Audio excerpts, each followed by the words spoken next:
இந்த கருவியை வந்து நாங்கள் 2 பேர் சேர்ந்து செஞ்ச ப்ராஜெக்டை விலங்குகள் பறவைகள் காக்கும் கருவி. இதுக்கான காரணம் வந்து இது ப்ராஜெக்ட் செஞ்சுருக்கு. எங்கள் ஸ்கூல்லேயே குழந்தைங்க நாய்ங்க பறவைங்கள்லாம் அட்டகாசம் பண்ணிட்டு இருந்தது. அதனால் இது லைட்டாக ஐடியா வந்துச்சு, அதனால் செஞ்சுருக்கீங்க.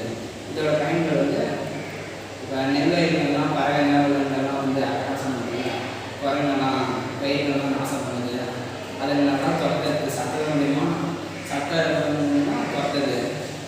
இப்போ விவசாய நிலத்தில் வந்து சில பேர் பட்டாசு வச்சு துரத்தலாம் ஐடியா பண்ணிட்டு இருக்காங்க. இப்போ அதை துரத்துறதுக்காக சில பேர் விபத்தாயிடுது, கையை வலிக்கிறது, தீ விபத்தாயிடுது. அதுங்களெல்லாம் தடுக்கிறதுக்காக இது சட்டம் மூலியமா இதில் ஆட்கள் வச்சுருக்காங்க. ஆட்கள் யூஸ் பண்ணுறதுனால சுற்றுச்சூழலுக்கு பாதிப்பு இல்லை. பட்டாசு யூஸ் பண்ணால் சுற்றுச்சூழலுக்கும் பாதிப்பு வந்து ஆபத்தும் நமக்கு. சில டைமில் மழை காலத்துக்குலாம் பட்டாசு வெடிக்கவும் முடியாது. இது மழை காலம் வைக்கிற எல்லா காலத்துலையும் ஆக்சிஜனும் இதை யூஸ் பண்ண முடியும்.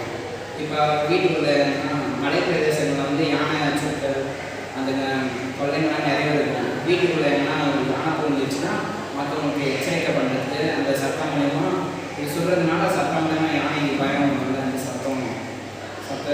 சட்டம்னாலே யானைக்கு பிடிக்கல. அதனால் விரட்டுறதுக்கு யானை விரட்டு முக்கியமாக யூஸ் ஆகுது. இந்த கருவி வந்து நமக்கு தேவையான அளவு சத்தத்தை அதிகரிச்சிக்க முடியும், கம்மியும் பண்ண முடியும். இது ஈஸியாக எல்லா இடத்துக்கும் எடுத்துன்னு போகிறது ஈஸியாக இருக்கும்.